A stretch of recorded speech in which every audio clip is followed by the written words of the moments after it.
Hi, my name is Mandy Blumenthal.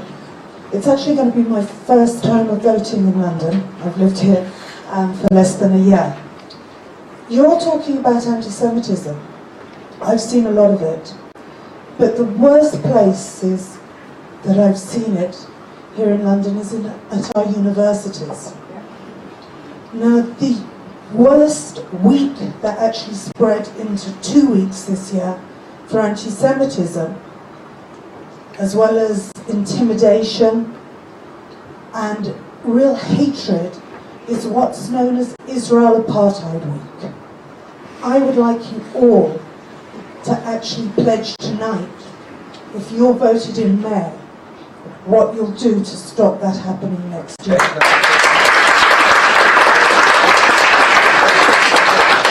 Challenge there, so let's just quickly go starting from the end. Jonathan, let's just have a quick response to that very direct challenge on Israel Apartheid Week on campus. I'm going to find it hard to answer on behalf of Sean, but what I will, I'll put in a caveat. You will always get honesty from the Green Party. Okay, we won't always agree, but you'll always get honesty. I think it's really important to preserve free speech in universities, and I think that is a very, very important principle. So I hesitate about making that kind of pledge, which I see could restrict free speech. Now, if we're talking anti-Semitism, absolutely, let's have that dealt with, let's have that adjudicated upon, but to make a blanket commitment like that, it worries me around free speech, and I won't make that commitment on behalf of Sean right now, I'm afraid. No, I absolutely do commit to that. The fact is, absolutely do. The fact is that our universities is becoming a bit of a sick joke. Actually, the places that are meant to open your minds are closing minds all over. I'm not just talking about the kind of Daily Mail sort of safe space or sort of articles and the funny little things you hear about. It's there's a kind of cultural orthodoxy. So what will you do with Israel Apartheid? Well, no, I would. You mean this particular thing? That I think is appalling.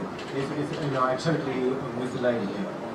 And also, I would add one thing to this, and it's terribly important, it's beyond the control of the mayor, and that is that the cultural atmosphere that's actually been produced in recent years has allowed this also to happen. Yeah. I think there is a kind of, I'm not going to go off some BBC tackle rant here, but there's a kind of one-sidedness about the whole way in which things are put to people, that they somehow or other feel it's okay to be like. Okay, thank you very much. There's not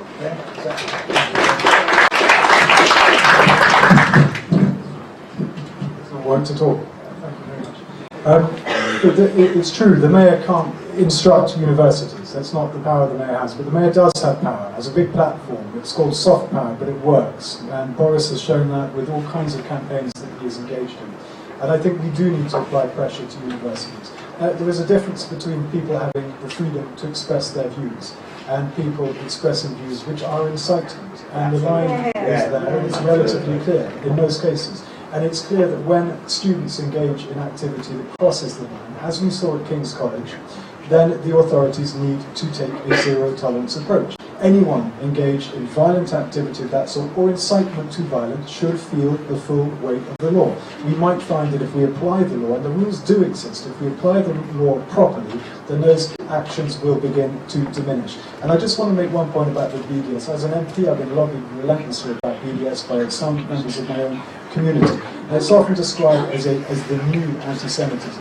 But it's not. It is a cover. In many respects, BDS is a cover for a very, very old form of hatred. That's what it is. I know that, having engaged with people who campaign relentlessly, day in, day out, on that issue.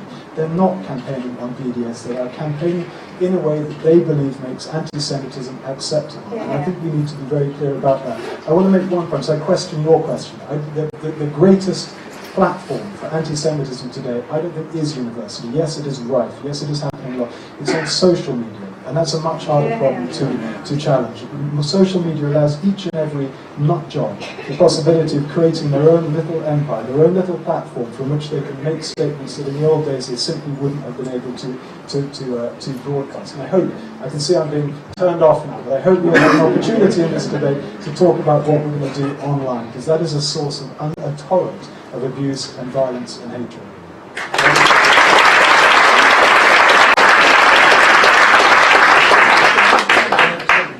pause on that because I think there may be some further questions on that. But just let's quickly, Sure. Israel Apartheid Week, quick comment from you two. Can I say, Mandy, I condemn Israel Apartheid Week. And can I just say as well, the freedom of expression as a right is not an absolute right. It comes with responsibilities, and there's European Court of Human Rights jurisprudence to back me up in relation to the right of freedom of expression. I speak as a former human rights lawyer. But can I say this? I see in the audience Lord Parry Mitchell. He worked in something called the Coexistence Trust, which worked on campuses across the country, bringing together students of Islamic faith and students of Jewish faith to make sure they got to know each other far better than they currently do. When I was a minister in the government, you could do a graph. When there's tension in the Middle East, the numbers of anti-Semitic incidents go up. And that's why language is very important. The ripples of hatred that are spread by language against Israel leads to Londoners being the victims of hate crime. And as the Mayor of London, I've got the powers and mentioned the levers I've got, but also the ability to persuade people to be not just tolerant. You don't want to be tolerated. You want to be respected and celebrated. That's what I do as Mayor of London. Yes, and thank you. No, I don't support Israel Apartheid Week at all.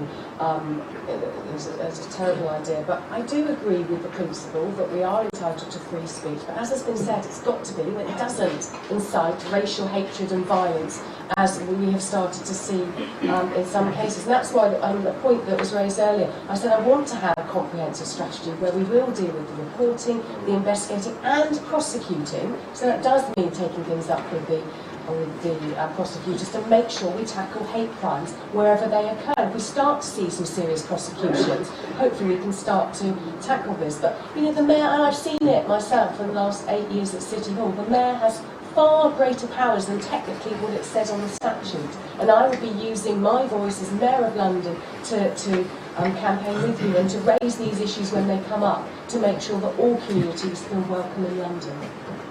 So,